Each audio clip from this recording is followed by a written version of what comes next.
Let's talk about one of the most ultimate specialty shots in golf. And let's talk about this shot right here. In fact, this is the epitome of specialty shot. And I'm going to set up this shot for you here real quick. Basically what happened here is we had a little hole that I hit a shot into, a ball buried into the wall of the bunker. Okay, so I have a pin over here about 30 feet from me.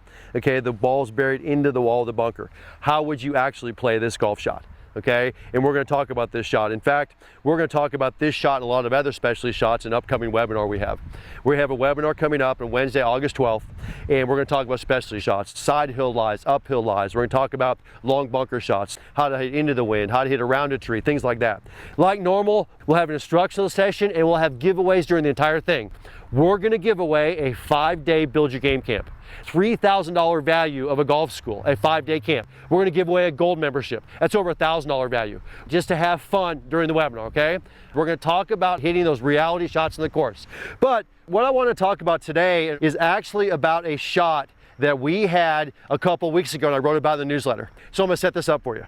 It was the first event that Todd had played in 13 years.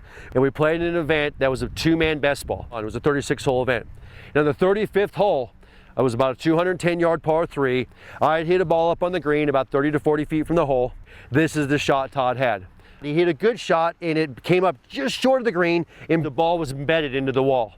So it was embedded. Because it was embedded, he was able to get a free drop, okay? And you guys, you can do the same thing at home. This is the rules of golf.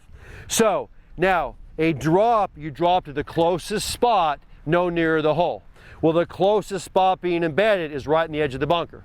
So Todd took a drop, the ball rolled about 4 club lengths down into the bunker. He took a drop again, it rolled into the bunker, okay? So now, the next step was he was to place it to the closest spot where he dropped it, where the ball would come to rest.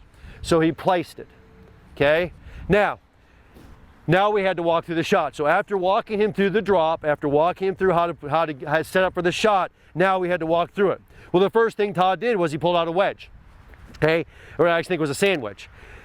I proceeded to tell him that was too much loft. If he hit this with a sand wedge with that much loft, it would potentially hood too much and hit off the hosel, okay? It's too much loft in that club. So I recommended to Todd was to take a 9-iron, maybe an 8-iron. So Todd grabbed his 9-iron, okay? That's the first thing he did. Next thing he did was he needed to choke up into the shaft of the club.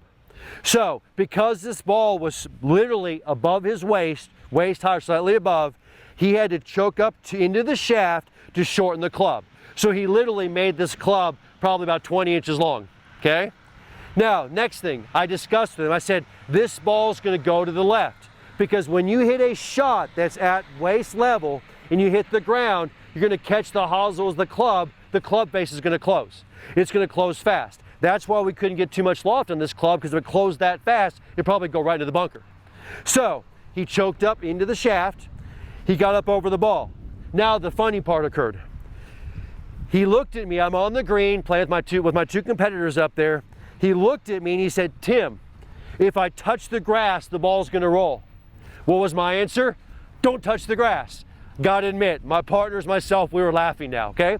He hadn't had this shot in probably 13 years or hadn't played this shot that long, okay? So he set up over it, he choked down into the shaft, he didn't touch the grass. I discussed with him the ball's gonna pull on this. It's gonna come out left, and he hit the shot, okay?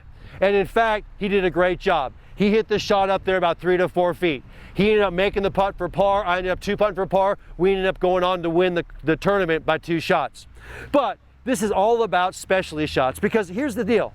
If you didn't understand how to hit that shot, you could have made a double, you could have made a triple. Think if he had taken the wrong lofted club, hit the shot and threw it back into the bunker, or bladed it across the green, okay? Now he'd have made double, he'd have made triple. He would have cost him a lot of shots. So the key on specialty shots is understanding the principles of how to play those shots. Will you pull them off every time? No, but it won't cost you extra shots. That's the key. So I hope you enjoyed that. I hope you enjoy my short game by design. I hope it saves you shots in the golf course and enjoy your round a lot more.